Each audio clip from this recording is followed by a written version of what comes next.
네, 지난주 산책하던 여성이 도사견에 물려서 숨지고 부산에서도 한 남성이 대형견에 물렸습니다. 반려동물이 늘면서 이런 물림 사고도 잇따르는데 특히 지금부터 9월까지가 산책 시즌이기 때문에 사고 다발 기간입니다.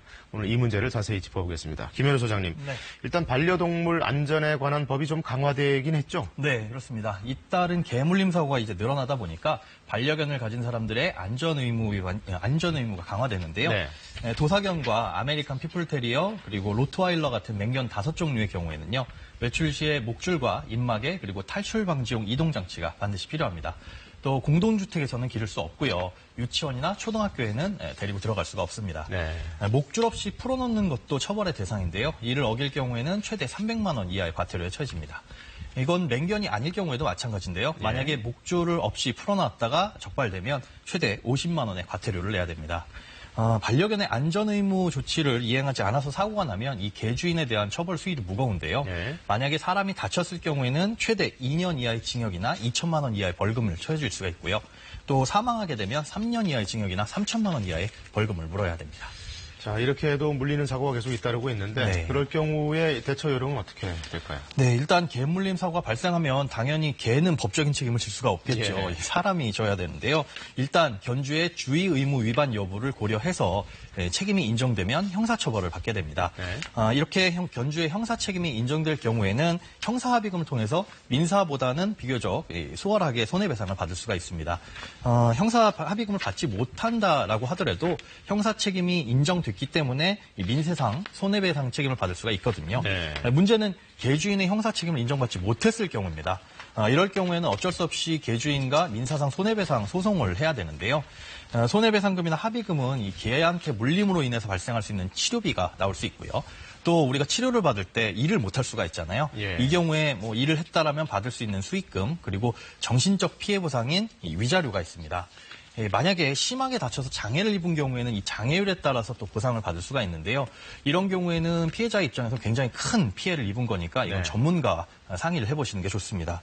또 견주의 경우에는 이런 사고가 발생을 했을 때 일상생활 배상 책임이라는 보험에 가입하면 일부 도움을 받을 수가 있는데요. 예.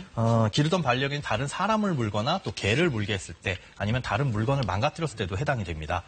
보험료는 보통 월 1,000원 정도이고요. 그리고 네. 최대 보장을 받을 수 있는 건 1억 원 정도 이하입니다. 무엇보다 개들이 다른 사람한테 피해를 입히지 않도록 주의를 잘 기울이시는 게 좋겠죠.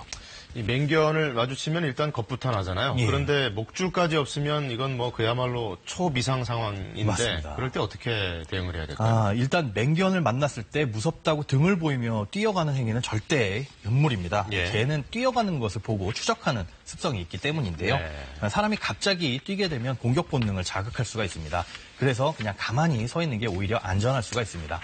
그런데 이때 개와는 시선을 피하셔야 됩니다. 예. 일단 눈을 밑으로 내리까시고요. 그리고 이렇게 어깨 위에 손을 올린 상태에서 가만히 벽을 보고 계시는 게 좋습니다. 눈을 마주쳐서 제압하는 게 오히려 좋지 않나요? 절대로 안 제압이 안 좋습니다. 되는군요. 네. 네. 그리고 큰 소리나 큰 움직임을 안 하시는 게 좋고요. 예. 또 만약에 공격을 피하지 못했더라면 치명적인 곳을 보호하는 게 중요합니다. 예. 개는 상대가 반항하지 못하도록 목을 먼저 무는 습성이 있거든요. 예. 이럴 때 주먹과 팔로 얼굴과 목을 먼저 감싸셔야 되는데요. 이 팔 안쪽도 물리면 치명적일 수가 있거든요. 예. 그래서 이렇게 목과 손으로 얼굴과 이 목을 잘 감싸시고요. 네. 최대한 웅크리고 앉아 계시는 게 좋습니다. 그런데 이렇게 해서 개에게 만약 물렸을 경우에는 가벼운 상처일 경우에는 안전한 곳으로 이동해서 깨끗한 물로 씻으시고요. 또 출혈이 심할 경우에는 깨끗한 마른 수건 같은 경우로 지혈을 하시는 게 좋고 가벼운 상처라고 하더라도 세균에 감염될 수가 있거든요. 예. 그래서 반드시 병원에 가셔서 치료를 받으시는 게 좋습니다.